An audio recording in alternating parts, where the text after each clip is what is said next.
नारायण नारायण नारायण लक्ष्मी नारायण नारायण ना। आग लगी आकाश में बरसन लगे अंगारो, आग लगी आकाश में बरसन लगे अंगार। संत नहीं होते जग में तो जल मरता संसार हो, संत नहीं होते जग में तो जल मरता संसार। श्रीमन नारायण नारायण नारायण श्रीमन नारायण नारायण लक्ष्मी नारायण नारायण नारायण लक्ष्मी नारायण नारायण ना। तनी देखी रघुनाथ जी हमारी ओरिया, तनी देखी रघुनाथ जी हमारी ओर। बगसर में आके रहुआ तड़का के मरनी, बगसर में आके रहुआ तड़का के मर। गौतम नारी अहिल्या के तरनी, गौतम नारी अहिल्या के तन देखी रघुनाथ जी हमारी ओरिया, तनी देखी रघुनाथ जी हमारी। तनी ताकी रघुनाथ जी हमारी ओरिया, तनी ताकी रघुनाथ जी हमारी ओर। श्रीमन नारायण नारायण नारायण श्रीमन नारायण नारायण नारायण लक्ष्मी नारायण नारायण नारायण लक्ष्मी नारायण नारायण नारायण। बोलिए श्री लक्ष्मी नारायण भगवान की अनंताचार्य कृपया। वेदांत द्वयपारगम रामकृष्णांग सद्भक्त विश्वक्सेन मुनिं भजे। काषायं यज्ञसूत्रं शुचिवपुषि तथा चोर्ध्वपुण्ड्रं च बाले। यस्यास्ते दक्षहस्ते कलिकुमति गिरीन्द्रेन्द्र वज्रं त्रिदण्डम्। संसाराग्नि प्रशान्त्यै मृतजलममलं दारुपात्रं पवित्रं। श्रीविश्वक्सेन सूरे पदकमलयुगं श्रेयसे संश्रयामि। लक्ष्मीनाथ समारम्भां नाथयामुनिमध्यमाम् अस्मदाचार्यपर्यन्तां वन्दे गुरुपरम्परां। नारायणाय विद्महे वासुदेवाय धीमहि तन्नो विष्णु प्रचोदयात्। महालक्ष्म्यै च विद्महे विष्णुपत्न्यै च धीमहि तन्नो लक्ष्मी प्रचोदयात्, तन्नो लक्ष्मी प्रचोदयात्।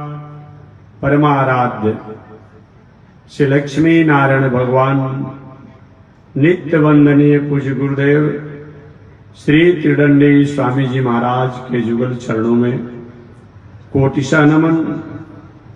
भगवत भागवत आचार्य कैंकर्य पारायण महानुभाव आरा की पावन भूमि से चलकर आए हुए बीरकुंवर से विश्वविद्यालय के पूर्व कुलपति आचार्य श्री धर्मेंद्र जी द्वारा आप कथा श्रवण कर रहे थे।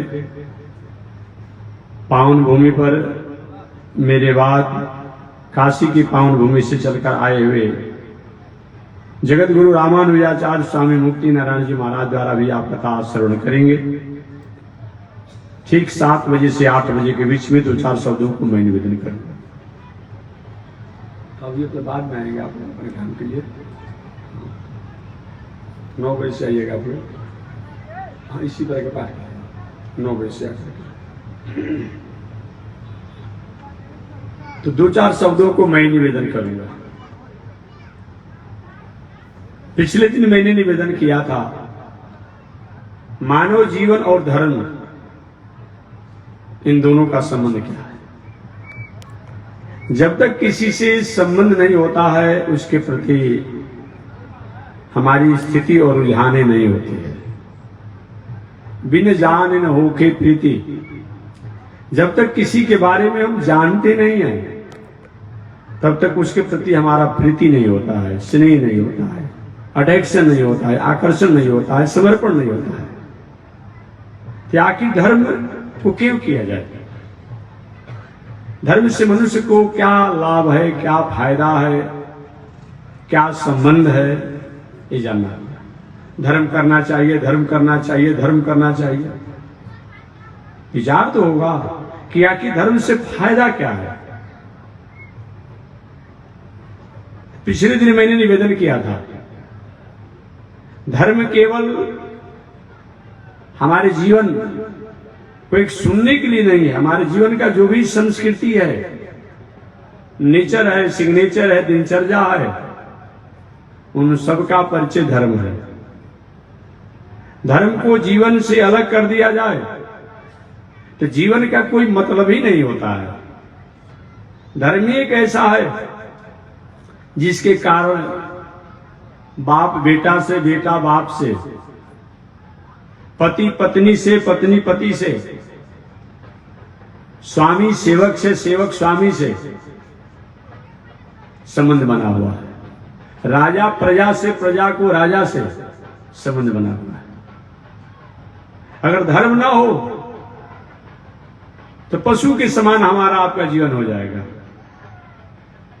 आहार निद्रा भय मैथुनम च समान में तत् पशुभि नराणाम धर्मो ही एको अधिको विशेष। हमारी पहचान धर्म है। भोजन तो सब लोग करते हैं, केवल भोजन करना हमारा परिचय अगर होता तो पशु पंछी भी भोजन करते हैं, बल्कि और मामले में हम लोगों से पशु पंछी अच्छे हैं। कैसा बदल गया संसार, कैसा बदल गया संसार। धर्म भी होगा, हमेशा मैं कहता हूं, धर्म भी होगा, कर्म भी होगा, धर्म कम नहीं हो रहा है, कर्म भी कर्म नहीं हो रहा है, लेकिन आज शर्म का अभाव हो गया है। हमेशा मैं निवेदन करता हूं, शर्म माने नैतिकता, मौलिकता, संस्कृति, संस्कार, इसी का अभाव हो गया है। और धर्म तो इतना हो गया है, आज से 50 वर्ष पहले, 40 वर्ष पहले के महानुभाव जो होंगे, जिला स्तर पर कोई कोई विश्वनाथ जी और बैजनाथ धाम जाता होगा जल चढ़ाने के लिए। इस समय 5 वर्ष के बालक से लेकर के 95 वर्ष के बूढ़ तक सावन के महीना में देखिए लाइन लग जाती है। ये नहीं कहा जा सकता है कि धर्म नहीं हो रहा है, धर्म हो रहा है। कर्म की बात है। परिवार में एक व्यक्ति कोई कमाने वाला होता तो सारे परिवार की प्रवृत्ति उसी में कहीं 19-20 करके हो जाते थे। आज एक 5 वर्ष के बालक से पूछा, अरे भाई तुम टेंशन में क्यों हो? कहता टेंशन में इसीलिए है कि जब मैं बड़ा होऊंगा, मेरा विवाह होगा तो मेरी पत्नी का, मेरा बेटा का भरण पोषण कौन करेगा। अभी सब छोटा बालक है, लेकिन कर्म के प्रति इतनी उसकी जागरूकता हो गई है कि 5 वर्ष के बालक 25 वर्ष के बाद 30 वर्ष के बाद जो उसका विवाह होना है और उससे जो बच्चे होंगे, उसकी पत्नियां जो आएगी, उसकी भरण पोषण और रहने की ये बात सोच रहा है। कितना कर्म में हम जागरूक हैं ये बताना नहीं है। कर्म भी होगा, धर्म भी होगा। अभाव क्या हो गया है? शर्म का अभाव हो गया है। कैसा बदल गया संसार। अरे कहीं ह्रास हो रहा है तो नैतिकता का ह्रास हो रहा है, मौलिकता का ह्रास हो रहा है, मानवता का ह्रास हो रहा है, संस्कृति का ह्रास हो रहा है, संस्कार का ह्रास हो रहा है, सभ्यता का ह्रास हो रहा है। आज से 40 वर्ष 50 वर्ष पहले हमारी बूढ़ी माताएं होती थी, उनके सिर से कभी वस्त्रों को हटते, आंख से दिखाई नहीं पड़ रहा है, कान से सुनाई नहीं पड़ा जा रहा है, चला नहीं जा रहा है, लेकिन कितनी नैतिकता, मौलिकता, संस्कार, संस्कृति में थी। आज क्या है वो आप जानते, हमें बताना नहीं। एक बार मैं घूम रहा था, अब तो प्रचलन हो गया, इसमें कहना ही छोड़ दिया। मैं घूम रहा था, अचानक देखा एक लेटेस्ट एजुकेटेड पढ़ा लिखा लड़का था और उसका इस कंधे पर कपड़ा फटा हुआ था, यहाँ भी फटा होता है घुटने के पास, यहाँ भी थोड़ा सा फटा हुआ था और ठेहुना पर भी फटा हुआ था। एक हाथ नीचे अपना कपड़ा फुल पैंट का था। तो ने कहा अरे बाबू इसको कटवा कर छोटा करा लो, इसको सिवा लो। कि नहीं स्वामी जी एडवांस जो कि यही फैशन हो गया है। और बताइए पहले के जमाने में तो पागल लोग ऐसा पहनता था, फाटला एडवांस जुग। अब क्या जरूरत है म्यूनिसिपैलिटी के अपने आप में झाड़ू देने वाले की, वही झाड़ू देते चल रहा है। यही तो फैशन हो गया है। सब कुछ हमारे पास है। एक द्रौपदी के वस्त्रों को दुशासन और दुर्योधन द्वारा खींचने पर, वस्त्रों से अलग करने पर, उसकी लज्जा और गरिमा को कलंकित करने का दुस्साहस करने वाले के कारण ही महाभारत संग्राम हुआ। एक द्रौपदी की लज्जा को ख्याल करते हुए उन कौरवों के प्रति क्या नहीं हुआ, इतिहास गवाह है। आज हम अपने परिवार के लोगों की लज्जा को सम अपने आप में उथल पुथल करना चाहते हैं। कहां हम गिर रहे हैं, कैसे गिर रहे हैं, वो सबको पता है, ये हमें बताना नहीं है। इसीलिए मानवीय जीवन में हमारे पास सब कुछ हो, लज्जा नहीं हो, संस्कृति संस्कार नहीं हो, मानवता नहीं हो, सौहार्द नहीं हो, जीवन का कोई मतलब नहीं होता है। इसलिए जीवन में सब कुछ भूल जाए, लेकिन संस्कार को नहीं भूलना चाहिए, सदाचार को नहीं भूलना चाहिए, संस्कृति को नहीं भूलना चाहिए। आज धर्म भी होगा, कर्म भी होगा, लेकिन कलयुग में शर्म का अभाव हो जाएगा। कैसा बदल गया संसार, कैसा बदल गया संसार। आहार निद्रा भय मैथुनम च समान में तत् पशु ही नारायण। केवल भोजन करना हमारा परिचय नहीं है कि जो भी उल्टा सीधा मिलता है सबको बस डाल लीजिए, ये केवल हमारा परिचय नहीं है। बल्कि मैं तो कहता हूं कभी कभी कि हमारे से पशु पंछी अच्छे हैं। पशु पंछियों की पहचान है, लेकिन हमारा कोई पहचान नहीं रह गया है। अगर किसी की पहचान बिगड़ा हुआ है, इसीलिए तो हर 5 वर्षों पर 3 वर्षों पर पहचान पत्र बनता है। कहीं उम्र ही कम बेसी हो जा रहा है, कहीं नाम ही इधर उधर हो जा रहा है, कहीं कुछ हो जा रहा है। पहचान अगर किसी का बिगड़ा हुआ है तो मनुष्य की पहचान बिगड़ा हुआ है। बल्कि दुनिया में जितने लोग हैं पशु पंछी, सबकी अपनी पहचान है। गीध को आप कहीं फलाहार की बात करेंगे, अनहार की बात करेंगे, वो ध्यान नहीं देगा। गीध तो मरा हुआ मांस खाता है। सुगा को कहीं मांसाहारी भोजन देंगे, खाने के लिए तैयार नहीं है। मृगा जो दूध खाकर आता है उसको मांस देंगे, नहीं खाएगा। हम लोग कौन है? नवरात्र और शिवरात्रि का और छठ का समय आता है तो फास्ट रहते हैं। आज यही नवरात्र शिवरात्रि बीतता है वही पुरानी आदत। कितना बिगड़े हुए हम हैं। हमारा आहार बिगड़ा हुआ है, हमारा व्यवहार बिगड़ा हुआ है, हमारा संस्कार संस्कृति बिगड़ा हुआ है। इसलिए केवल इस संसार में हम भोजन करने के लिए नहीं आए हैं। भोजन करना है, लेकिन क्या करना है क्या नहीं करना है, इस पर विचार करके भोजन करना है। आहार निद्रा भय मैथुनम च। केवल शयन करने के लिए, सोने के लिए संसार में नहीं आए हैं कि बस कितने लोग सोने के लिए दवा खाते हैं, नशा लेते हैं। सोने के लिए संसार में हम आए होते तो अजगर सांप बना दिए गए होते कि दिन भर सोते रहो, रात भर सोते रहो। सोना चाहिए लेकिन समय से। आहार निद्रा भय मैथुनम च। भय नहीं करना चाहिए। जो होने वाला है वो हो करके रहेगा, और जो नहीं होने वाला है वो नहीं होगा। भय नहीं करना चाहिए। जो कुछ भी हमारे साथ होगा हमारे क्रियमाण कर्मों के अनुसार ही होगा। जो भी हमारे साथ होगा हमारे कर्मों के अनुसार ही होगा। ऐसा विचार करके भय नहीं करना चाहिए। हम भय करना चाहिए कुत्सित कर्मों से, घृणा कर्मों से भय करना चाहिए, बाकी भय नहीं करना चाहिए। आहार निद्रा भय मैथुनम च। केवल संतानोत्पत्ति के लिए संसार में हम नहीं आए हैं, और केवल संतानोत्पत्ति के लिए संसार में आए होते तो अनेक प्रकार सुअर कुकर बना दिए थे कि रोज संतान उत्पन्न करते रहो। ये केवल मेरा परिचय नहीं है। आहार निद्रा भय मैथुनम च समान में तक। यह तो पशु और मनुष्यों में बहुत अंतर नहीं है, कुछ मामले में वो अच्छे हैं। धर्म ही को अधिको विशेष। हमारी आपकी पहचान धर्म है, इसलिए धर्म को हमेशा त्याग नहीं किया जा सकता, कभी त्याग नहीं किया जा सकता है। हमेशा किसी भी परिस्थिति में इसको त्यागने की आवश्यकता नहीं पड़ती है। जब हम धर्म को त्यागते हैं तो सही माने में अपने स्वरूप को हमने त्याग दिया। वह धर्म है क्या चीज? कल मैंने नीतिकारों के वाक्यों को निवेदन किया था कि धर्म गृह्यते पतने इति धर्म। ये धर्म की व्याख्या है। गृह्यते पतने इति धर्म।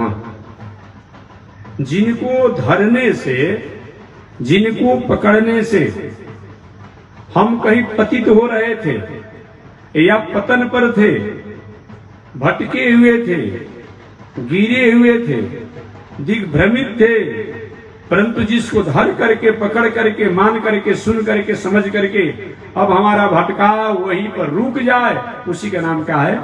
धर्म। दूसरा धर्म की व्याख्या आत्मन प्रतिकूलानी परेशान न समाचरेत। जो आपके लिए विपरीत हो, प्रतिकूल हो, अपमानजनक हो, कष्टकारक हो, परेशान, दूसरे के साथ ऐसा आचरण नहीं करना, इसी का नाम क्या है? धर्म है। थोड़ा सा उंगली कट जाता है, परेशानी आपको होती है, हम मुर्गा मुर्गी बकरा की मूड़ी काट करके हजम कर जाते हैं। थोड़ा भी दया आती है आपको? जैसा वो छटपटाता है उसका हमारे आप पर पड़ेगा, याद रखिएगा। ये धर्म नहीं है।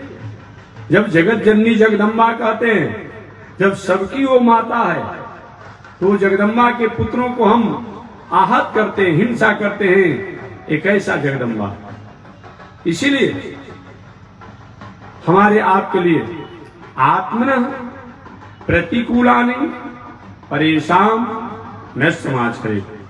आपके लिए प्रतिकूल हो, विपरीत हो, अपमानजनक हो, कष्टकारक हो, दूसरे के साथ प्रयोग न करे, उपयोग न करे, इसी का नाम धर्म है। तीसरा धर्म की व्याख्या उपनिषद के अनुसार, नारद परिव्राज को उपनिषद 10 गो आचरण या 10 गो व्यवहार या 10 गो स्वभाव जिस मनुष्य में आवे, सही माने में वही व्यक्ति धार्मिक है। चाहे धोती कुर्ता वाला हो, पैजामा कुर्ता वाला हो, फुल पैंट कुर्ता वाला हो, स्त्री वेश में हो, पुरुष वेश में हो, ये कोई जरूरी नहीं है कि गेरुआ कपड़ा और दाढ़ी मूछ वाले ही साधु हो सकते हैं। नहीं नहीं नहीं, स्त्री भी, सबरी का आपने नाम सुना होगा, मीरा जी का नाम आपने सुना होगा, मदलसा का नाम आपने सुना होगा, गार्गी का नाम आपने सुना होगा। सांडिल्य का नाम आपने सुना होगा। ये सब स्त्री होने के बाद भी उन परमात्मा की तत्वों को पहचानने में, जानने में जैसी सक्षम हुई, बहुतों को नहीं देखा जाता। इसलिए धर्म केवल हम चोला पहन ले धर्म का और धार्मिक वेश का तो हम धार्मिक नहीं कहला सकते हैं। हमारे में कुछ धर्म का आर्टिकल होना चाहिए, कुछ कंडीशन होना चाहिए, कुछ लॉ होना चाहिए, जिसके तहत हम धर्मों को परिभाषित कर पाए, धर्मों का परिशीलन कर पाए, ऐसा होना चाहिए। वो 10 धर्म के कौन कौन लक्षण हैं? तो धृति क्षमा दमो अस्तेयम शौच मिंद्र निग्रह धी विद्या सत अक्रोधम दशकम धर्म लक्षणम। इसकी व्याख्या मैं अगले दिन करूंगा, समय मिलेगा तो, लेकिन आज दिला दिया, याद कराया आपको। 10 गो आचरण या स्वभाव या लक्षण। लक्षण माने किसी विशेष गुणों से जिसको परिभाषित किया जाए। जैसे ईख का क्या लक्षण है? जिसका रस मीठा, मुख्य लक्षण है। ऐसे पत्ता तो और पौधों में होते हैं, वृक्षों में भी होते हैं, तो केवल पत्ता से नहीं पहचान होगा, छिलका से पहचान नहीं होगा। इसके विशेष लक्षण है कि इसका रस जो है मीठा होता है। मिर्चा का क्या लक्षण है? जिसका तीता स्वाद हो, वो है। करेला कड़वापन जिसमें हो। गाय किसे कहते हैं? तो जो चले उसी को गाय नहीं कहेंगे कि गच्छति इति गौ, ऐसा नहीं होगा। गच्छति इति गौ कहेंगे तो स्त्री पुरुष मनुष्य पशु सब चलते हैं, तो सबको गाय कहा जाएगा। गाय का एक विशेष लक्षण होता है श्वासनादिमत्वम गो लक्षण। अगला पैर से मुखमंडल तक जो चाम का ललरी जो लटका रहता है, जिसमें पाया जाए, उसी को देसी गाय कहा जाता है, और किसी में नहीं देखा जाता है। श्वासनादिमत्वम गो लक्षण, ये गाय का लक्षण है। तो जो एक विशेष गुण द्वारा जिसकी पहचान हो, उसी को लक्षण कहा जाता है। तो धर्म के 10 लक्षण हैं। उन 10 लक्षण को जब तक अपने जीवन के आचरण में हम नहीं उतारते हैं, तब तक सही माने में हम धर्म को नहीं पहचान पाते हैं। मंदिर में जाने से हम केवल धार्मिक नहीं हो सकते हैं। अगर मंदिर में जाने से, पूजा करने से हम धार्मिक हो सकते हैं, तो शिव विरंच पूजे बहु भांति। लंकेश रावण ने ब्रह्मा और शंकर जी की बहुत आराधना किया, फिर भी उसको धार्मिक नहीं कहा गया। हिरण्याक्ष हिरण्यकश्यप बहुत पूजा पाठ किया, ब्रह्मा जी द्वारा वरदान ही प्राप्त कर लिया था हिरण्यकश्यप ने कि पितामह आपके सृष्टि में मेरी किसी द्वारा मृत्यु नहीं हो। तो केवल पूजा करना, केवल मंदिर में जाना ही हमारा धर्म नहीं है। ये तो सब लोग करते हैं, ये सब लोग करते हैं। अच्छे लोग भी करते हैं, बुरे लोग करते हैं। मंदिर में अच्छे लोग भी जाते हैं, बुरे लोग जाते हैं। इसका मतलब क्या होता है? अच्छे लोग इसलिए जाते हैं कि हमारी संस्कृति है, अब बुरे लोग इसलिए जाते हैं कि हमने कुछ उपद्रव किया है तो माफ हो जाएगा। अच्छे लोग भी दान करते हैं, बुरे लोग भी दान करते हैं। अच्छे लोग दान इसलिए करते हैं कि हमारा नैतिकता है दान करना। बुरे लोग दान इसलिए करते हैं कि 2-4 करोड़ रुपया कमाया है तो 2-4 हजार रुपया दान करके पाप माफ हो जाएगा। दान तो दोनों करते हैं। इसलिए केवल यही धर्म की पहचान नहीं है जिसमें 10 गो आचरण हो, 10 गो स्वभाव हो, 10 गो लक्षण हो, वही धार्मिक कहलाता है। वो 10 लक्षण कौन कौन है? धृति क्षमा दमो अस्तेयम शौच मिंद्रि निग्रह धी विद्या सत अक्रोधम 10 कम धर्म लक्षणम।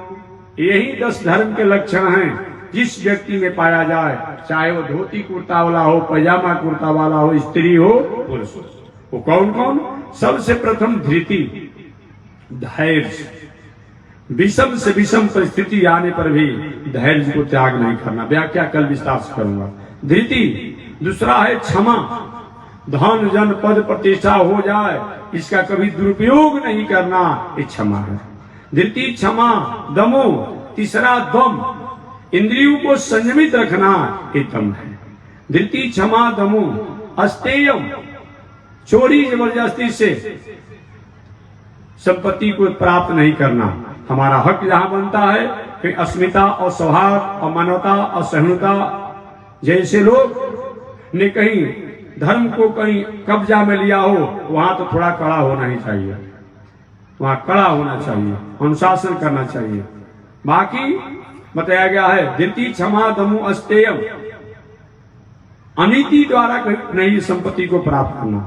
शौच, पवित्रता से जीवन जीना चाहिए, शरीर पवित्र होना, वस्त्र पवित्र होना, वाणी पवित्र होना और विचार पवित्र होना। धृति क्षमा दमो अस्तेयम, शौच, इंद्रिय निग्रह, और इंद्रियों को हमेशा निग्रह करना चाहिए, संयमित करना चाहिए। इंद्रिय निग्रह।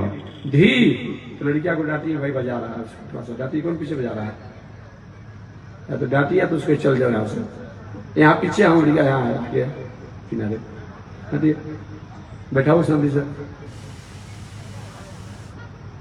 धृति क्षमा दमो अस्तेयम, शौच, इंद्रिय निग्रह, इंद्रियों का निग्रह। इंद्रियों का निग्रह का मतलब, कभी कभी कुछ महानुभाव कहा करते हैं कि महात्मा जी मेरी कोई गलती आदत नहीं है। तो भाई कहते क्यों है कि गलती आदत नहीं है, लेकिन कभी कभी पार्टी में क्लब में जाते हैं तो थोड़ा ऊपर नीचे हो जाता है। नहीं, आप जाइए पार्टी में, क्लब में, सामाजिक आदमी है, समाज में रहते हैं, लेकिन आप अपनी संस्कृति को बिखेरिए। आपने अर्जुन का नाम सुना होगा, अर्जुन जी का नाम आपने सुना होगा। एक बार देवताओं के सहयोग किए थे देवराज अर्जुन, हमारे पांडव नंदन अर्जुन सहयोग किए थे, सहायता किए थे। इसलिए अर्जुन को अभिनंदन, स्वागत और सम्मान करने के लिए देवताओं ने उन्हें स्वर्ग में आमंत्रण दिया। अर्जुन देवराज इंद्र के आमंत्रण पर स्वर्गलोक में गए। स्वर्ग तो स्वर्ग होता है, वहां अनेक प्रकार की अप्सराएं भी आई थी, चाहे वह तिलोत्तमा हो, रंभा हो, मेनका हो, उर्वशी हो, सभी अप्सराएं आई थी। सब लोगों ने अपनी अपनी कला का प्रदर्शन किया। देखिए, गान बजान आज की परंपरा नहीं है, ये प्राचीन परंपरा है, लेकिन इसका पैटर्न हमने बदल दिया है। हम लोग रोज आरती करते हैं, तो आरती में हम लोग बोलते हैं नृत्य वाद्यादि गीतादि पुराण पठनादि भी राजोपचार सकल संतुष्टो भव राघव, संतुष्टो भव राघव, संतुष्टो भव राघव। भगवान को प्रसन्न करने के लिए नृत्य वाद्यादि, नृत्य भी होना चाहिए, वाद्य भी होना चाहिए, गायन भी होना चाहिए, ये है शास्त्र में। लेकिन हो क्या गया है, विवाह के अवसर पर लाखों रुपया के आपने बाजा किया, नाच किया। अब नाच करने वाला, बाजा बजाने वाला बेचारा हट जाता है, और जो बरतिया है, जो समधी साहब है, बर साहब है, वही बेचारा नचनिया का काम शुरू कर देता है। ये सबसे गड़बड़ी काम है। जब आप ही को नचना था तो काहे कुछ बुलाए, इतना लाख रुपया क्यों आपने लगा दिया? यही काम गड़बड़ हो गया है। कहीं कहीं तो देखा जाता है कि बाप भी नाच रहा है, बेटा भी नाच रहा है, दादा भी नाच रहे हैं, दादी भी नाच रही है। क्या शहरों में ये क्या, यही सबसे बड़ा गड़बड़ी काम हो गया। नहीं तो नाच गान की परंपरा तो पहले से भी है, ऐसी बात नहीं कि आज की है। नृत्य वाद्यादि गीतादि पुराण पठनादि भी राजोपचारे सकलई संतुष्टो भव राघव, संतुष्टो भव राघव, संतुष्टो भव राघव बताया गया है। अर्जुन स्वर्गलोक में गए। उर्वशी इत्यादि अप्सराओं ने अपनी कला कौशलता का अपूर्व प्रदर्शन किया। जितनी उनके पास कला कौशलता थी, अपनी सही कला कौशलता का प्रदर्शन किया। नाच गान का आयोजन समापन हुआ। अर्धरात्रि के समय सभी अपने अपने स्थानों पर चली गई। पांडव नंदन अर्जुन को भी जहां रहने की व्यवस्था किया गया था, वो भी वहां जाकर विश्राम किए। अर्धरात्रि का समय था, कुछ ही समय बीता होगा, अचानक उर्वशी अप्सरा अर्जुन के शिविर जहां रुके थे विश्राम स्थल पर आई, किवाड़ को खटखटाने लगी। अर्जुन जब ही किवाड़ को खोले तो देखे कि उर्वशी सामने खड़ी है। देवी, तुम्हारे आने का कारण क्या है? कि महाराज मेरे आने का कारण और कुछ नहीं है, आप। मैं क्या स्वर्ग पर कोई संकट आ गया क्या अर्धरात्रि में? दैत्यों ने आक्रमण कर दिया या तुम्हारे पर किसी ने आक्रमण कर दिया, क्यों इस अर्धरात्रि में आई? उर्वशी ने कहा किसी ने, दैत्यों ने आक्रमण नहीं किया है, मेरे पर किसी ने आक्रमण नहीं किया है, आपका स्वरूप मेरे को आक्रमण कर लिया है। अच्छा, क्या? मैं आपसे वही व्यवहार करना चाहती हूं जो स्त्री और पुरुष के साथ जैसा व्यवहार होता है, जो पति और पत्नी का व्यवहार होता है, और आप और हमारे मर्यादा से आगे एक वंश परंपरा का भी अधिकार प्राप्त हो, ये मेरी इच्छा है। अर्जुन को ऐसा तो नहीं हो सकता है। उर्वशी ने कहा क्यों नहीं हो सकता है? अर्जुन के, मैं स्वर्गलोक में आया हूं, मैं अतिथि हूं, मैं पृथ्वी लोक का रहने वाला हूं, मैं अपनी भारतीय संस्कृति को, पृथ्वी लोक की संस्कृति को मैं कलंकित नहीं करूंगा, फिर कोई विश्वास नहीं करेगा। उर्वशी ने कहा देखिए यहां पर इससे ज्ञान मत बगाड़िए, इस सब यहां पर दोष नहीं लगता है, वहां पृथ्वी लोक का नियम वहां रहेगा, यहां का नियम यहां रहेगा। आपको हमें पत्नी के रूप में वर्ण करना पड़ेगा, मेरे से पत्नी जैसा व्यवहार करना पड़ेगा। अर्जुन के कदापि ये संभव नहीं है। उर्वशी ने कहा इसी में अप्सरा नहीं हूं जो मेरी बातों को आप नकार दीजिएगा, मैं आपको साफ दे दूंगा। अर्जुन, साफ दे दोगे? ये क्या मतलब होता है? कि हाँ, मैं या तो मुझको पत्नी जैसा व्यवहार कीजिए, अन्यथा मैं आपको साफ दूंगा। अर्जुन के भले में तुम्हें साफ को स्वीकार करूंगा, लेकिन मैं भारतीय संस्कृति को, वैदिक संस्कृति को मैं कलंकित नहीं करूंगा। वही उर्वशी ने अर्जुन को 1 वर्ष के लिए नपुंसक होने के लिए साफ दे दिया। कथा आप लोग जानते हैं। अर्जुन ने उर्वशी के साफ को स्वीकार कर लिया, लेकिन अपनी भारतीय संस्कृति को, वैदिक संस्कृति को, पृथ्वी लोक की संस्कृति को उन्होंने कलंकित नहीं किया। उस राष्ट्र के आप रहने वाले हैं, उस देश के आप रहने वाले हैं, उस स्थान के रहने वाले आप हैं। लेकिन आज हो क्या रहा है? माता पिता भाई परिवार बेटा को बेटी को कर्ज करके, कहीं किसी से कुछ लेन देन करके, मजदूरी करके, पढ़ा लिखा करके बड़ा आदमी बनाता है, डॉक्टर बनाता है, इंजीनियर बनाता है, अमुक अमुक पदों पर बैठाता है। ये क्या करता है बेटा बेटी? पिता की अरमान होती कि चलो कम से कम बेटा बेटी पढ़ जाएंगे तो विवाह के अवसर पर थोड़ा सा पीला गमछी पहनेंगे, मुरेठा बांधेंगे, समाज में मेरी प्रतिष्ठा बढ़ जाएगी। इनके लड़का डॉक्टर हो गया, लड़की डॉक्टर हो गई, इतने बड़े आदमी हैं। और वो थोड़ा सा भी शर्म नहीं है, वो वहीं से मिस कॉल करता है माता पिता के पास, पिताजी हम सब ठीक ठाक हो गए हैं, हमारी चिंता को नहीं करना है। यही भारतीय संस्कृति है, यही वैदिक संस्कृति है। उधरे से विवाह करके आ जाता है लोग। इसलिए मैं निवेदन करना चाहा कि धन्य है अर्जुन, वो भारतीय संस्कृति, वैदिक संस्कृति को कलंकित नहीं होने दिए।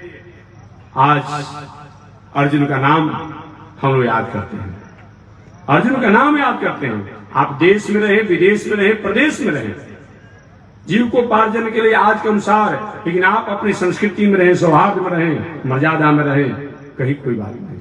लेकिन जहां जाइए वैसे ही बदल जाइए, ये ऐसा होना उपयुक्त नहीं है। इसलिए धर्म का एक लक्षण बताया गया है, धृति क्षमा दमो अस्तेयम, शौच मिंद्री निग्रह। शौच मिंद्री निग्रह, इंद्रियों का निग्रह होना चाहिए। देखना इंद्रियों के न घोड़े भगे, रात दिन इन पर संयम के कोड़े पड़े। अपने रथ को सुपथ पर बढ़ाते चलो, कृष्ण गोविंद गोपाल गाते। इंद्रियों को संयम करना चाहिए। चाहे आप क्लब में जाए, पार्टी में जाए, देश में जाए, विदेश में जाए, प्रदेश में जाए, जहां भी जाइए, आप कभी भी अपने संस्कृति का त्याग मत कीजिए, संस्कार का त्याग मत कीजिए, आचरण का त्याग मत कीजिए, मर्यादा का त्याग मत कीजिए। ये धर्म का सूत्र है, जीवन जीने की कला है। ऐसा अगर हम करते हैं, कहीं भी रहें, कहां भी रहें, कोई मतलब नहीं। हर देश में, हर प्रदेश में, हर अवस्था में, हर दशा में रहें, लेकिन हम वही रहेंगे जैसे जो मैं था। यही होना चाहिए। तो धर्म के ये 10 लक्षण बताए, कल व्याख्या विस्तार से मैं करूंगा। धृति, क्षमा, दमो, अस्तेयम, शौच, इंद्रिय निग्रह, धी, बुद्धि से विचार कर काम करना, विद्या, विद्या सत्य असत्य क्या है इसका विचार करना, धी विद्या, सत्य, सत्यमय जीवन जीना, और अक्रोध और अकारण क्रोध नहीं करना। ये 10 गो आचरण जिस मनुष्य में पाया जाए, चाहे वो धोती कुर्ता वाला हो, पजामा कुर्ता वाला हो, फुल पैंट कुर्ता वाला हो, स्त्री हो पुरुष हो, वही धार्मिक है। ये करते हुए तब मंदिर में जाएं, गंगा स्नान करें, नवरात्र करें, शिवरात्रि करें, छठ करें, नवमी करें, तब तो आप धार्मिक हैं। केवल वह करते ये आचरण नहीं है तो सही माने में आप धार्मिक नहीं है, और धर्म के आपके द्वारा दिखावा हो रहा है लेकिन आप धार्मिक नहीं। इसीलिए मानव जीवन में ये होना चाहिए। कि धर्म के 10 लक्षण की व्याख्या मैं अगले दिन करूंगा। पिछले दिन मैंने निवेदन किया था कि मानव जीवन को जीने के लिए धर्म की आवश्यकता है, और वह धर्म 8 खंभों पर टिका हुआ है। धर्म के 8 खंभे हैं, जैसे पंडाल खंभों पर टिका हुआ है। तो मानव जीवन जिस धर्म का सहारा लेकर के अपने जीवन को आनंदित करता है, सुखमय करता है, इस धर्म के भी 8 खंभे हैं। इन धर्म के 8 खंभों का सहारा लेकर के अगर हम जीवन जीते हैं तो गृहस्थ आश्रम में जो हमें सुख प्राप्त बताया गया है, ये 6 प्रकार के सुखों को गृहस्थ आश्रम में हम प्राप्त करने के अधिकारी होते हैं। गृहस्थ आश्रम में 6 प्रकार का सुख बताया गया है कि जो गृहस्थ के पास 6 गो सुख हो, शास्त्र से वही गृहस्थ कहलाने का अधिकारी है। और जिस गृहस्थ के पास 6 गो सुख नहीं हो, वो गृहस्थ होने के बाद भी पूरा गृहस्थ कहलाने का अधिकारी नहीं है। नीतिकारों के अनुसार, शास्त्रों के अनुसार ऐसे कहने के तो सब गृहस्थ कहलाता है। वो 6 कौन कौन गृहस्थ का सुख है जो जीवन में होना चाहिए, इसको आप याद रखिएगा और अपने जीवन के व्यवहार में टैली कीजिएगा कि क्या सही में हमारे साथ है। अगर नहीं हो तो प्रयास कीजिएगा, अगर नहीं हो रहा है तो सही में गृहस्थ आश्रम में आप सुखी नहीं है। वो कौन है? अर्थागमो नित्यम रोगिता च प्रिया च भार्या प्रियवादिनी च वश्य पुत्र अथ करे च विद्या षड्जीव लोके सुखानि राजन। यही 6 गो गृहस्थ आश्रम का सुख बताया गया है। ये धर्म के द्वारा ही प्राप्त होता है। धर्म के जो 8 खंभे हैं इनकी व्याख्या मैं करूंगा। इन धर्म के 8 खंभों का सहारा जब तक हम नहीं लेते हैं तब तक से गृहस्थ आश्रम में ये 6 सुखों के अधिकारी हम नहीं होते हैं। वो गृहस्थ आश्रम के 6 सुख कौन कौन है उसको आप अपने दिनचर्या में याद करिएगा कि है कि नहीं है। नहीं होगा तो उसके लिए प्रयास कीजिएगा। सबसे प्रथम अर्थागमो, गृहस्थ का प्रथम सुख है कि गृहस्थ आश्रम में खेती, व्यापार, नौकरी, अध्ययन, अध्यापन के द्वारा घर में रोज धन संपत्ति का आगमन होना चाहिए। ये प्रथम सुख है। खेती द्वारा, व्यापार द्वारा, नौकरी द्वारा, अध्ययन द्वारा, अध्यापन द्वारा रोज घर में रुपया पैसा का आगमन होना चाहिए, धन का आगमन होना चाहिए। अर्थागमो, अर्थ का आगमन होना चाहिए। 100 रुपया आज है, काल व्यापार से 110 रुपया हो रहा है। शास्त्र से आप सुखी हैं। आपके पास 1 लाख रुपया है और रोज 1,000 रुपया कम हो रहा है, शास्त्र से आप दुखी हैं। जिसके पास 100 रुपया है, अगला दिन कहीं 125 हो गया, 150 हो गया, तो इससे अगर व्यापार करता है, नौकरी करता है तो इसके द्वारा वो 1000पति, लाखपति बन सकता है। आपके पास लाख रुपया है और रोज 1000 कम हो रहा है, एक दिन कंगालपति बन सकता है। इसलिए घर में अर्थ का आगमन होना, और गलत तरीका से नहीं कि गलत तरीका से सरकार ने होम डिलीवरी अपने आप में शराब बंद किया है और होम डिलीवरी चालू हो गया है। इसी के लिए बंद किया गया है, होम डिलीवरी चालू कर दीजिए। गलत तरीका से धन नहीं कमाना, गलत तरीका से धन अगर आप कमाते हैं तो आपके पूर्वजों की बुद्धि बिगड़ जाएगी, आपके वंशजों की बुद्धि बिगड़ जाएगी, आपके कुल खानदान का बुद्धि बिगड़ जाएगा।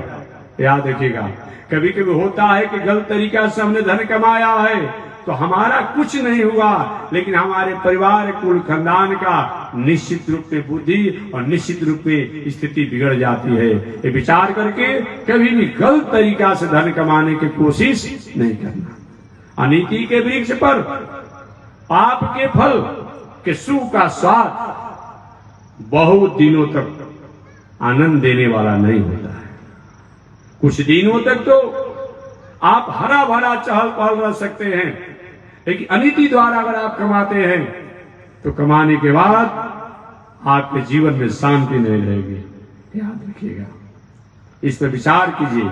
आपने देखा होगा, इतिहास में पढ़ते हैं, ऐसे भी पत्र पत्रिकाओं में आप पढ़ते हैं, बेचारा अरबों करोड़ों अनीति अन्याय उपद्रव करके कमाया, कमा करके घर बनाया, दलान बनाया, गाड़ी घोड़ा सब कुछ हुआ और सोचा थोड़ा सा शांति के चैन का नींद सोए। तो एक डॉक्टर साहब कहते हैं kidney fail, liver fail, heart fail, एक रोटी खाना है, 25 ग्राम दाल का पानी खाना है, इससे अधिक खाएंगे तो मर जाएंगे। किसके लिए अनीति किया, किसके लिए अन्याय किया, किसके लिए पाप किया? एक रोटी खाना और 50 ग्राम दाल का पानी, इसके लिए इतना उपद्रव, इतना अनीति किसके लिए कर रहे हैं? अनीति के वृक्ष पर पाप का फल के सुख का स्वाद बहुत दिनों तक आनंद देने वाला नहीं होगा। कुछ दिनों तक तो हो सकता है आप हरा भरा चहल पहल लग सकते हैं, लेकिन इसका रिवेट और रिटर्निंग जो होता है अच्छा नहीं होता है। इसलिए इस पर विचार करना चाहिए। ऐसा नहीं होता है तो शायद अगर आप कहीं से अलग हो भी सकते हैं। ऐसे भी आपने देखा है, कोई अनीति अन्याय अधर्म पाप कर्म किया, हंसते फूलते खाते खेलते आनंद से चला गया, ठीक है चला जाएगा, लेकिन उसके बेटा बेटी परिवार पर उसका रिएक्शन पड़ेगा, साइड रिएक्शन होगा, कहीं न कहीं होगा। उदाहरण के रूप में मैं निवेदन कर दूं, समय के अंतराल में आपने सुना होगा परीक्षित जी पांडवों द्वारा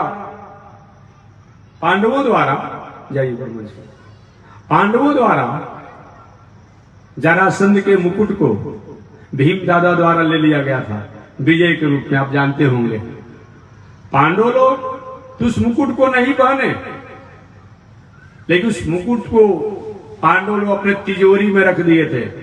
वह मुकुट जरासंध का था, जो जरासंध उस मुकुट को पहन करके अनेक प्रकार के नीति अन्याय अधर्म करके जीवन जीता था। पांडवों का तो कुछ नहीं हुआ, क्योंकि पांडवों के जाने के बाद पांडवों के वंशज राजा परीक्षित जब हस्तिनापुर के सिंहासन में बैठे, एक दिन न जाने पूर्वजों द्वारा अनीति के संपत्ति का संग्रह का परिणाम ही हुआ कि तिजोरी को जब भी राजा परीक्षित खोले, अपना जो वंश परंपरा से मुकुट था उसको त्याग करके और जरासंध के मुकुट को पहन लिए। जरासंध के जे भी मुकुट पहने, अब उनके मन में हिंसा की भावना आ गई, शिकार की भावना आ गई, क्योंकि पांडव लोग हिंसा शिकार की कार्य नहीं करते थे। वे तो भगवान श्री कृष्ण की कृपा के अपने आप में अनुयायी थे, कृपा पर रहने वाले थे। अब हिंसा का हुआ, वही राजा परीक्षित रथ पर आरूढ़ होकर के शिकार खेलने के लिए गए, शिकार भी नहीं कर पाए, लौट करके आए तो एक ऋषि के आश्रम पर गए, जिस ऋषि का नाम था समीक ऋषि। वो समीक ऋषि के आश्रम पर गए, घूमते घूमते भूख भी लग गया था, प्यास भी लग गया था, आवाज लगाए कोई है? मैं भारत का सम्राट राजा परीक्षित बोल रहा हूँ, पांडव वंशज बोल रहा हूँ, मेरे द्वारा ही संत महात्मा ऋषि प्रजा सब रक्षित होती है। कोई मेरी बात को सुनता हो, मुझे जल भी पिलाया जाए, भोजन भी कराया जाए और विश्राम की व्यवस्था किया जाए। समीक ऋषि की साधना ऊंचाई पर पहुंची हुई थी, नहीं सुन पाए। राजा परीक्षित ने परीक्षा लेने के लिए एक मरा हुआ काला नाग जो था, उस काला नाग को समीक ऋषि के गले में लपेट दिया और चले दिया। जब भी अपने राज में गए और मुकुट को निकालते हैं जरासंध का, जो वंशजों द्वारा धरोहर के रूप में रख दिया गया था, कार्पस मणि के रूप में छीन करके। जरासंध के मरने के बाद जरासंध के पुत्र सदैव से भीम दादा ने छीन करके उस मुकुट को रखा था। अब तो राजा परीक्षित को अफसोस हो रहा है, ये क्या मैंने किया, जो मेरे पूर्वजों ने संतों का आदर किया, आज मैंने उन संतों का अपमान किया, मेरे जीवन जीने का क्या मतलब होता है। इधर समीक ऋषि का पुत्र जब अपने पिता के पास आया, देखा कि मेरे पिता की साधना अवस्था में और मरा हुआ काला नाग लपेट दिया, कौन ऐसा दुस्साहस किया है। छोटा बालक था लेकिन अपने हाथों में जल लिया और जल लेकर के संकल्प किया, कोई भी ऐसा दुस्साहस किया है आज के 7वां दिन उसका सिर फटेगा और मृत्यु को प्राप्त करेगा, यही तक्षक नाग के, यही वंशी सर्प के वंशज तक्षक नाग के काटने से। वही जब सांप को राजा परीक्षित सुने तो सुकाल क्षेत्र में जाकर के अमर अनशन बैठे थे और वही सुखदेव जी ने आकर उनकी कथा सुनाया। लेकिन तक्षक नाग सांप के कारण आया और उनके साधना के समय के भी राजा परीक्षित शरीर को डसा और अपनी बातों को पूरा किया। याद रखिएगा, अनीति द्वारा प्राप्त पांडवों ने मुकुट को तो अपने तिजोरी में रख दिया था, पांडवों पर कोई प्रभाव नहीं हुआ, लेकिन पांडवों के वंशज राजा परीक्षित को प्रभाव हुआ और ऐसा प्रभाव हुआ जो चीज नहीं करना चाहिए वो कार्य कर दिए। याद रखिए, अनीति के वृक्ष पर पाप का फल कि सुख का स्वाद बहुत दिनों तक आनंद करने वाला नहीं होगा। कुछ दिनों तक तो हो सकता है हरा भरा आप हो सकते हैं, लेकिन इसका रिवेट और रिटर्निंग जो होगा अच्छा नहीं। इसलिए मानव जीवन में धर्म के जो 8 खंभे हैं, उन 8 खंभों में सबसे प्रथम जो है धृति है। धृति का मतलब मैं पहले सुख की व्याख्या करूं और शेष चर्चा कल मैं कर दूंगा। तो मैं निवेदन करना चाह रहा था, ये धर्म नाम का सेतु जो है, उन धर्म नाम के सेतु 8 खंभों पर जो टिका हुआ है, उन 8 खंभों का सहारा अगर हम लेते हैं तो गृहस्थ आश्रम में जो 6 सुख होना चाहिए वो 6 सुखों के हम अधिकारी होते हैं। वो 6 सुख कौन कौन है? अर्थागमो नीतमरोगिता च प्रिया च भार्या प्रियवादिनी च वश्य च पुत्रो अथ करे च विद्या। अर्थागमो, रोज घर में धन संपत्ति का आगमन होना नीतिपूर्ण, न्यायपूर्ण, खेती व्यापार नौकरी से अन्याय से नहीं।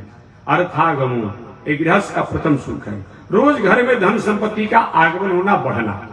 अर्थागमो नित्यमरोगिता च, आरोग्य रहना, निरोग रहना, स्वस्थ रहना, ये भी गृहस्थ आश्रम का सुख है। सब कुछ घर में उत्सव महोत्सव आ रहा है, फगुआ हो, दीपावली हो, जो कुछ भी हो, घर में अनेक प्रकार पकवान बना है। डॉक्टर साहब कहते हैं कि रसगुल्ला खाएंगे तो राम नाम शब्द हो जाएगा। काहे के लिए, क्या पकवान से मतलब? इसलिए गृहस्थ आश्रम का दूसरा सुख है आरोग्य रहना, निरोग रहना, एक गृहस्थ आश्रम का दूसरा सुख है। अर्थागमो, रोज घर में धन संपत्ति का आगमन होना, खेती व्यापार नौकरी से। नित्यम रोगिता च, आरोग्य रहना, निरोग रहना। अर्थागमो नित्यम रोगिता च प्रिया च भार्या, और गृहस्थ आश्रम में सुंदर पत्नी होना चाहिए। एक गृहस्थ आश्रम का सुख है, गृहस्थ आश्रम का सुख है। प्रिया च भार्या, भार्या जो होनी चाहिए, पत्नी जो होनी चाहिए, सुंदर होना चाहिए। और केवल देखने में सुंदर नहीं, प्लास्टिक की मूर्ति जैसा, कागज की मूर्ति जैसा, कि देखने में सुंदर तो है, अजय ही पतिदेव आए थोड़ा पानी पिलाओ तो तुम्हारा हाथ नहीं है, ले लो। अरे ये कोई मतलब होता है? नहीं नहीं। अर्थागमो नित्यम रोगिता च प्रिया च भार्या, और प्रियवाद नीच, और उसका वाणी व्यवहार स्वभाव भी प्रिय होना चाहिए। अब ये है कि नहीं है, आप लोग अपने में टैली करेंगे। हमारे समझ से तो 50% लोग इसी तरह से होंगे, जिनको भले ब्राह्मण देवताओं द्वारा गन्ना बैठा दिया गया होगा, सब कुछ किया गया होगा, लेकिन बहुत से ऐसे लोग हैं कि गन्ना बैठने के बाद भी घर में गन्ना नहीं बैठता होगा। ये हमारा विषय नहीं है, वो आप लोग अनुभव करने का विषय है, क्योंकि हमारे पास थर्मामीटर तो है नहीं कि मैं आपको लोग के बारे में जानता हूं, लेकिन अनुभव शास्त्र से समझा रहा है नहीं है, सब कुछ है। एक घर में आने पर आला कमान जो देवी जी है उन्हीं का अपने आप में फरमान लागू होता है, लेकिन ऐसा नहीं होना चाहिए। अगर ऐसा नहीं हो रहा है तो शायद सुख आपको नहीं है। अर्थागमो नित्यम रोगिता च प्रिया च भार्या प्रियवाद नीच, वाणी व्यवहार भी सुंदर होना चाहिए। और वत्स्य पुत्रो, और पुत्र जो होना चाहिए आज्ञाकारी होना चाहिए, धुंधकारी नहीं होना चाहिए। एक गृहस्थ आश्रम का 5वां सुख है कि पुत्र आज्ञाकारी, अनुशासन और मर्यादा में रहने वाला होता है। वत्स्य पुत्रो अथकरी च विद्या, और ऐसा पढ़ाई अपने परिवार के लोगों को पढ़ाइए, बाल बच्चों को पढ़ाइए जो अर्थ का उपार्जन करने वाला हो। MBA पढ़ाइए, CA पढ़ाइए, होटल मैनेजर पढ़ाइए। ऐसा पढ़ाई पढ़ाइए कि पढ़ने के बाद लड़कियां कुछ कमाने लगे। ये नहीं कि पढ़ाया भी खर्चा देकर आप ही, अब पढ़ लिखने के बाद लड़कियां कहता पिताजी, चाचा जी, अंकल जी हमें पॉकेट खर्चा दीजिए। क्या पढ़ाने का मतलब होता है? इसलिए कम से कम जो पढ़ाई नया चल रहा है MBA CA इत्यादि, 2 रुपये तो कमाएगा ना, जीवन पर कहीं भार तो नहीं बना रहेगा। तो और थकरी च विद्या, ऐसी पढ़ाई होना चाहिए, ऐसी विद्या होना चाहिए जो धन का उपार्जन करने वाला हो। सरजीव लोके सुखानि राजन, ये 6 प्रकार के गृहस्थ आश्रम में सुख बताया गया है। ये 6 प्रकार के सुख जो है ये धर्म के द्वारा ही प्राप्त होते हैं, अन्यथा ये प्राप्त नहीं होते हैं। तो शेष चर्चा कल मैं करूंगा कि धर्म के जो 8 खंबे हैं, यज्ञ, अध्ययन, दान, तप, धृति, क्षमा, संतोष, अलोभ, ये धर्म के जो खंबे हैं। और 10 वो धर्म के लक्षण जो हैं, इन दोनों की व्याख्या मैं समय मिलने पर अगले दिन निवेदन करूंगा। ठीक है, 7 बजे से 8 बजे के बीच में अब आपके सामने काशी की पावन भूमि से चलकर आए हुए जगत गुरु रामानुजाचार्य स्वामी मुक्ति नारायण जी महाराज की पावन कथा 1 घंटा होगी, 8 बजे से 9 बजे तक, और 9 बजे से 11 बजे तक हमारे मानस पाठ करने वाले जो विद्वान आए हैं काशी से, उनके द्वारा मानस पाठ सस्वर होगा। तो आप 8 बजे से 9 बजे तक श्री मुक्ति नारायण स्वामी जी द्वारा आप कथा को श्रवण करें, जो नियम से सुनते चले आ रहे हैं। एक बार भगवान का नाम लें। श्रीमन नारायण लक्ष्मी नारायण, श्रीमन नारायण लक्ष्मी नारायण, श्रीमन नारायण नारायण नारायण, श्रीमन नारायण नारायण नारायण। बोलिए श्री लक्ष्मी नारायण भगवान की, भास्कर भगवान रामानुजाचार्य स्वामी महाराज की, विश्वबंद जगदाचार्य श्री त्रिदंडी स्वामी जी महाराज की। हरि ओम। शांति ही शांति ही शांति।